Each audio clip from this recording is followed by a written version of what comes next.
Hai teman-teman dan Pak Dosen, selamat siang. Jumpa lagi bersama saya Bernadetta Radkei. Pada penjelasan video yang kedua ini, saya akan menjelaskan tentang pengertian supervisi pendidikan, fungsi-fungsi supervisi pendidikan, prinsip-prinsip supervisi pendidikan, dan teknik-teknik supervisi pendidikan.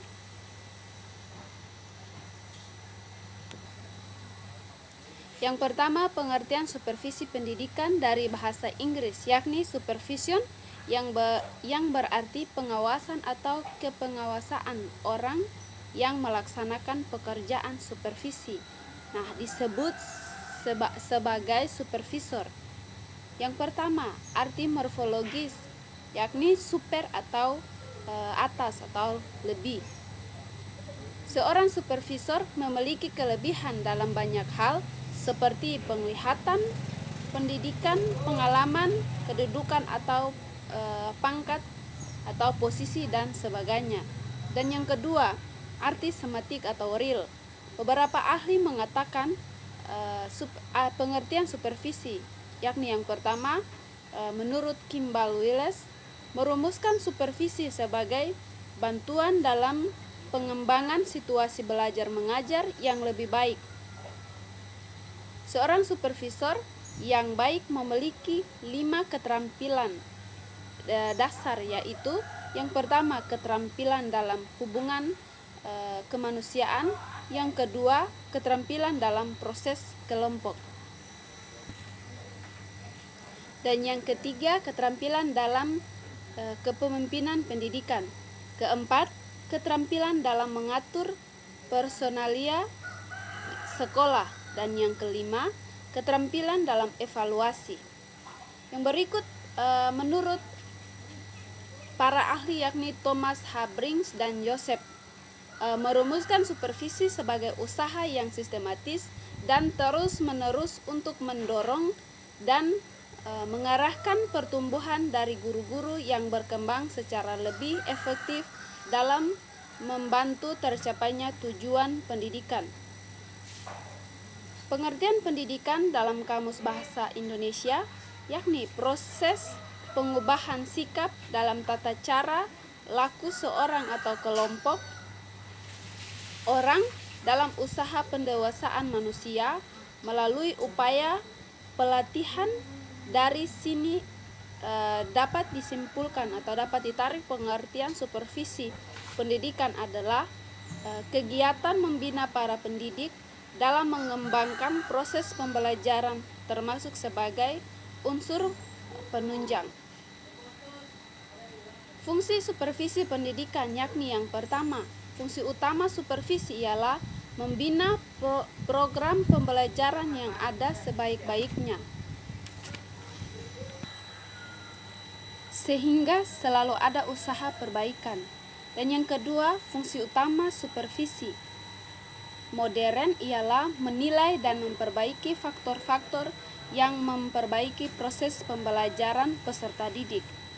Nah, ada 8 fungsi supervisi, yaitu yang pertama, mengkoordinasi semua usaha sekolah, yang kedua, memperlengkapi kepemimpinan sekolah, yang ketiga, memperluas pengalaman guru-guru, yang keempat, menstimulasi usaha-usaha yang kreatif, dan yang kelima, memberikan fasilitas dan penilaian yang terus-menerus, dan yang keenam, menganalisis situasi belajar mengajar, yang ketujuh, memberikan pengetahuan dan keterampilan kepada setiap anggota staf, dan yang terakhir ke-8, memberi wawasan yang lebih luas dan terintegrasi dalam merumuskan tujuan-tujuan pendidikan dan meningkatkan kemampuan mengajar guru-guru. Secara singkat dapat disimpulkan bahwa fungsi-fungsi atau tugas supervisi ialah yang pertama, menjalankan aktivitas untuk mengetahui situasi administrasi pendidikan sebagai kegiatan pendidikan di sekolah dalam segala bidang. Yang kedua, menentukan syarat-syarat yang diperlukan untuk menciptakan situasi pendidikan sekolah. Dan yang ketiga, menjalankan aktivitas untuk mempertinggi hasil dan untuk menghilangkan hambatan-hambatan.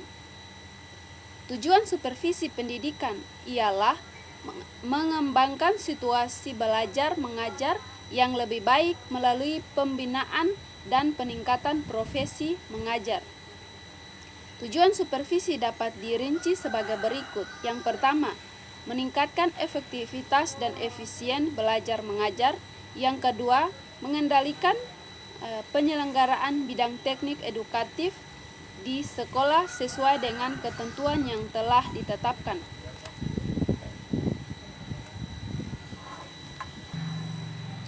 Yang ketiga,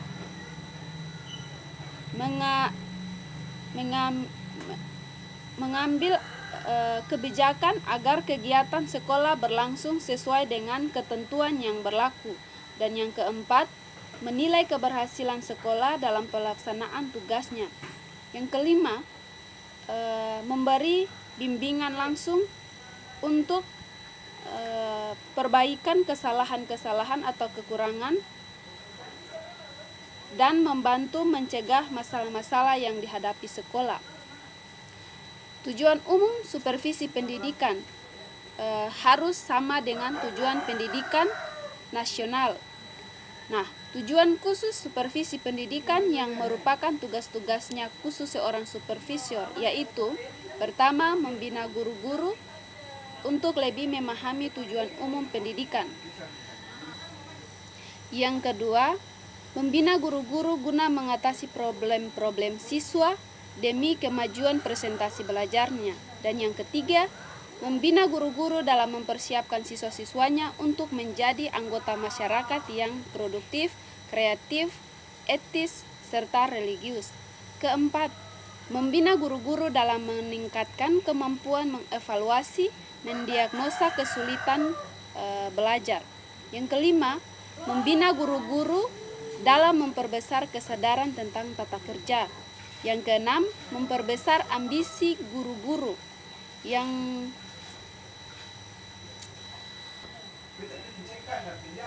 ketujuh, membina guru-guru dan karyawan. 8, melindungi guru-guru dan karyawan pendidikan terhadap tuntutan. Dan ke-9, meningkatkan sikap-sikap kesetiaan. Prinsip-prinsip supervisi pendidikan. Yang pertama, ilmiah, yang berarti sistematis, objektif, menggunakan instrumen alat demokratis. Yang ketiga, praktis, adalah dapat dikerjakan sesuai dengan situasi dan kondisi.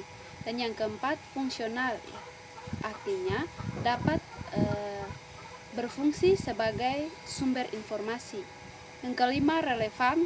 Keenam, kooperatif atau semangat kerjasama. Dan yang ketujuh, konstruktif dan kreatif, yakni mendorong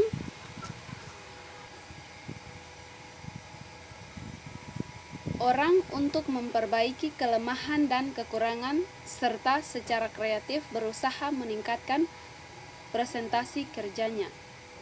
Teknik-teknik supervisi pendidikan. Yang pertama, teknik kelompok. Bila supervisor memperhitungkan bahwa masalah yang dihadapi bawahannya adalah sejenis atau maka penyelesaiannya dapat dilakukan dengan teknik kelompok seperti rapat kerjasama sekolah, lokakarya, penataan, seminar dan diskusi, dan sebagainya. Yang kedua, teknik individual. Nah, bila mana masalah yang dihadapinya adalah masalah yang bersifat pribadi atau apalah situasi dan kondisi atau lokal. Nah, teknik yang digunakan dalam hal ini yakni sebaiknya adalah teknik individu atau perorangan dengan pertemuan 4 mata dengan guru-guru yang bersangkutan maupun siswa-siswa yang memiliki kasus tertentu. Itulah hasil penjelasan saya terkait penjelasan video yang kedua ini. Terima kasih atas waktu yang telah diluangkan untuk menonton video saya. Bila terdapat kesalahan dalam menjelaskan video, mohon dimaafkan dan selamat siang.